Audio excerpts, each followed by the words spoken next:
Good morning बच्चों। बच्चों, कल हम लोगों ने मैकेनिकल फ्यूल पंप के बारे में पढ़ा था कि गाड़ियों में मैकेनिकल फ्यूल पंप कैसे काम करता है, क्या क्या उसके पार्ट्स होते हैं। आज का जो हमारा टॉपिक है वो है mechan S U electrical fuel pump. Mechanical fuel pump तो कल हो ही चुका था, तो आज हम जानेंगे कि S U electrical fuel pump क्या होता है, कैसे वो कार्य करता है। तो बच्चों, आजकल की गाड़ियों में मैकेनिकल फ्यूल पंप के स्थान पर इलेक्ट्रिकल फ्यूल पंपों का प्रयोग बहुत ज़्यादा किया जा रहा है, क्योंकि आजकल आपने देखा होगा सब इलेक्ट्रॉनिक और इलेक्ट्रिकल आइटम का ज़्यादा इस्तेमाल किया जा रहा है। तो उसी में से इलेक्ट्रिकल फ्यूल पंप भी एक ऐसा पार्ट्स है जिसका इस्तेमाल बहुत ज़्यादा किया जा रहा है। इसे इंजन के पास किसी भी हिस्से में लगाया जा सकता है। यह पंप बैटरी के करंट से चलता है, इसको सप्लाई बैटरी के द्वारा दी जाती है, तब ये कार्य करता है।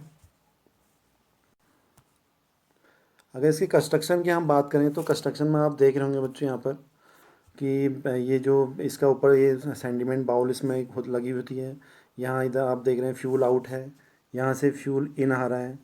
उसके बाद आप यहाँ देख रहे होंगे ये वाल्व, इसमें वन वे वाल्व लगे रहते हैं। इनलेट और आउटलेट दो वाल्व लगे रहते हैं जो वन वे होते हैं, जो हमने कल मैकेनिकल फ्यूल पंप में भी पढ़ा था। उसके बाद यहाँ बीच में आप देख रहे होंगे यहाँ पर आर्मेचर लगी हुई होती है, और ये यहाँ पर बैलो मतलब यहाँ पर एक बैलून टाइप का होता है, जिसके द्वारा यहाँ पर जैसे हम कहते हैं डायफ्राम जो हम कहते हैं, तो वो डायफ्राम यहाँ पर लगी रहती है जो रबर के बनी हुई होती है। और यहाँ नीचे टर्मिनल और सोलोनाइट लगे हुए हैं। तो अगर इसकी कंस्ट्रक्शन की बात करें तो इस पंप के ऊपर की तरफ सीबी पॉइंट लगे हुए होते हैं। सीवी पॉइंट जो एक कवर से बंद रहते हैं, मतलब ऊपर से उसको कवर करके बंद किया जाता है। इसके नीचे सोलोनाइट वाइंडिंग होती है, जो इसका बॉडी होती है, बॉडी में सोलोनाइट वाइंडिंग होती है। पंप के नीचे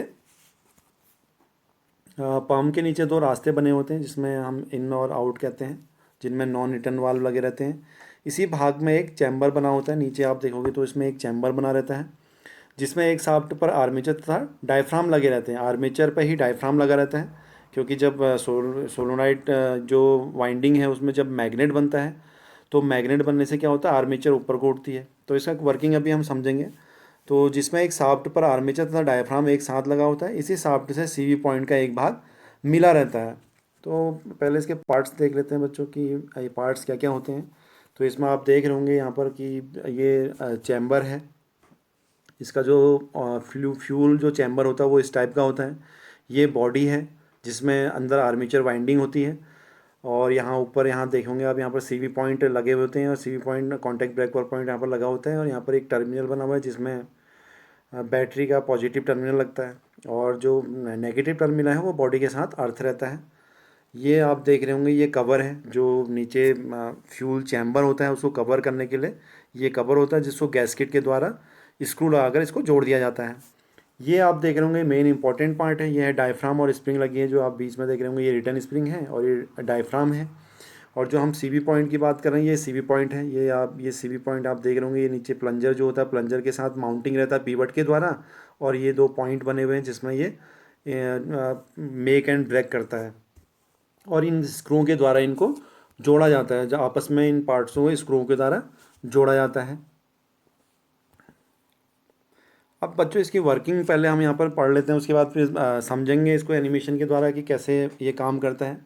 इग्निशन स्विच को ऑन करते ही बैटरी का करंट कॉन्टैक्ट ब्रेकर पॉइंट की सहायता से विद्युत परिपथ को पूरा करता है, मतलब एक क्लोज सर्किट बनाता है। जैसे ही हम इग्निशन स्विच ऑन करते हैं तो वो एक क्लोज सर्किट बनाता है, जिसमें सोलोनाइट वाइंडिंग में विद्युत चुंबक बन जाता है। जब हम इग्निशन स्विच ऑन करते हैं तो ऑन करने से जब क्लोज सर्किट बनेगा तो उसमें एक मैग्नेटिक फील्ड बन जाता है।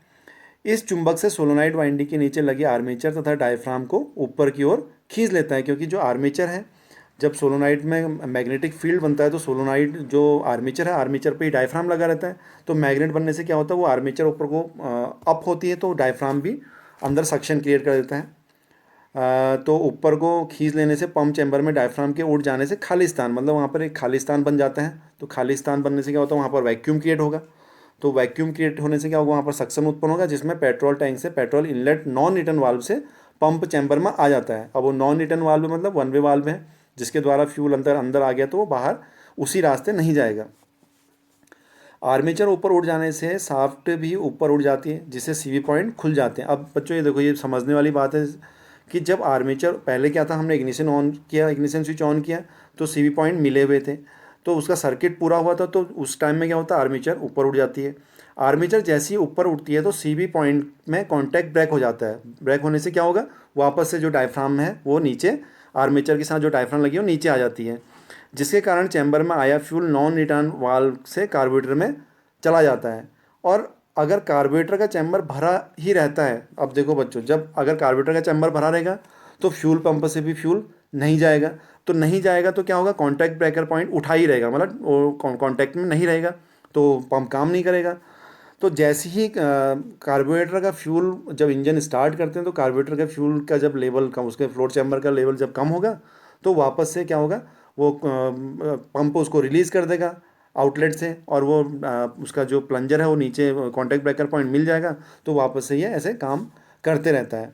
तो बच्चों ये जो इलेक्ट्रिकल जो फ्यूल पंप है, इसको मैंने आपको बताया, इसमें मेन पार्ट जो है वो प्लंजर, डायफ्राम, आर्मेचर और सीवी पॉइंट होता है जो सप्लाई के द्वारा चलता है। तो इसका वर्किंग जो एक एनिमेशन के द्वारा हम समझते हैं कि ये कैसे कार्य करता है।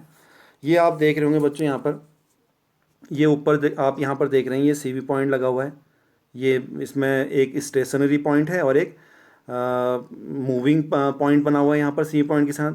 ये आप सोलोनाइट कॉयल देख रहे होंगे जो यहाँ बनी हुई है, दोनों सोलोनाइट कॉयल हैं। इसके बीच में आप देख रहे होंगे ये आर्मेचर रॉड है जो प्लंजर का काम करती है।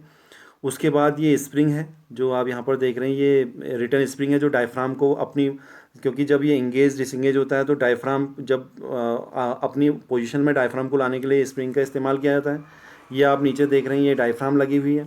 और ये जो आप यहाँ पर देख रहे हैं ये वन वे वाल्व, इसमें क्या हुआ है, वन वे वाल्व लगे हुए हैं अंदर, और ये इनपुट फ्रॉम टैंक, जो फ्यूल टैंक से फ्यूल आ रहा है वो इसके द्वारा अंदर चैम्बर में भरेगा। और ये कार्बोरेटर जो ये बाहर वाला ये दूसरा वाला वाल्व लगा हुआ है, ये जो है यहाँ से पाइपलाइन कार्बोरेटर को जुड़ी रहती है, जो कार्बोरेटर को जाती है। तो बच्चों अब ये आप इसको समझें ज़रा एनिमेशन के द्वारा कि ये कैसे कार्य करता है।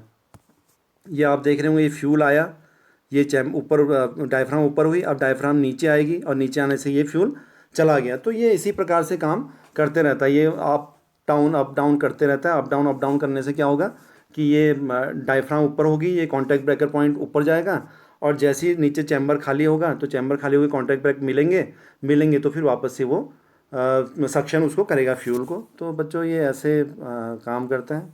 आशा करता हूँ कि आप लोगों को समझ में आ गया होगा कि इलेक्ट्रिकल फ्यूल पंप कैसे काम करता है।